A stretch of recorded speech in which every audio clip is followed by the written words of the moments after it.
for Light.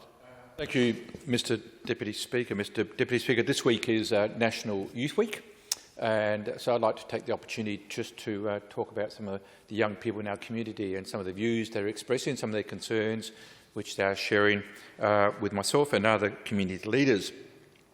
Mr Deputy Speaker, last week I was able to convene one of my youth advisory panels.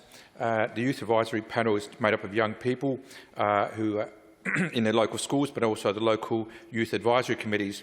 And the youth advisory panel, which I chair, comprises students from St Patrick's Technical, Northern Adelaide Senior, Mark Oliphant, St Columba, Trinity, Gawler District and Xavier colleges, and also has nominees from the Gawler and Playford Youth Advisory Committees.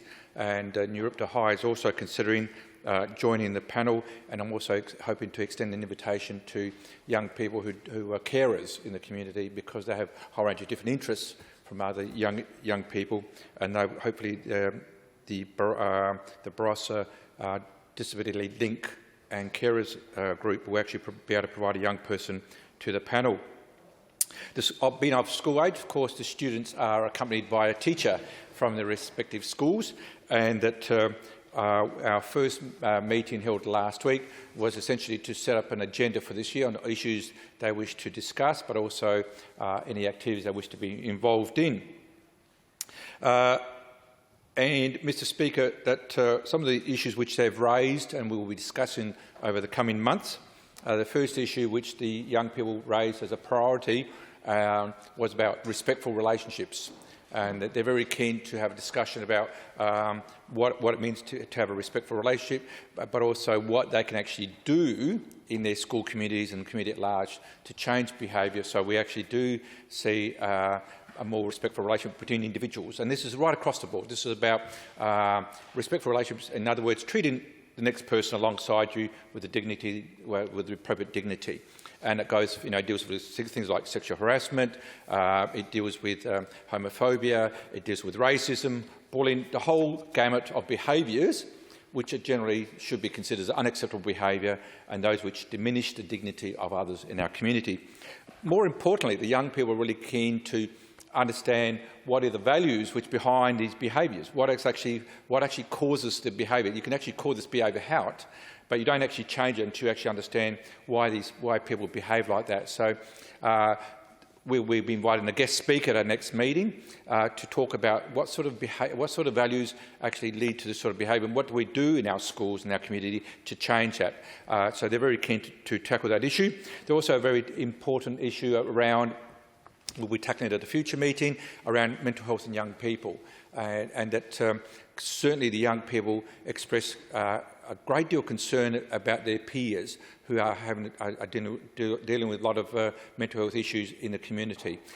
Certainly been made worse by COVID, but those underlying trends were already there. And the one issue which comes up time and time again is getting access to mental health services.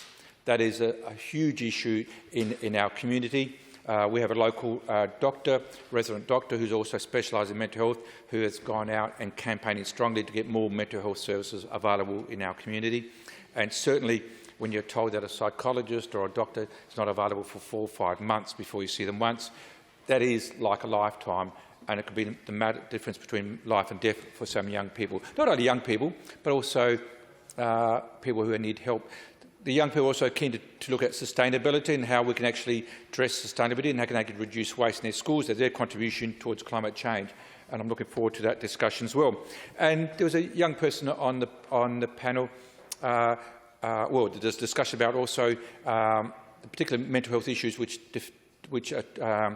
defence families deal with as well, and that's a particular issue which I understand now has been, hopefully will be addressed by a Royal Commission.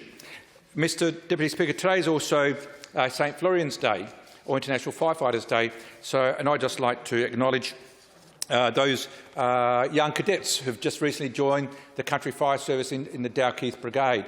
And last night I had the pleasure of meeting these young cadets, very keen young people, most of them are all school age, most of them still at school, who actually put up their hand to say that they'll be part of their community and part of the effort in our community to keep our community safe. So I'd like to just say a big thank you to these young people who actually are serving the community and keeping it safe through their work as volunteers through the CFS.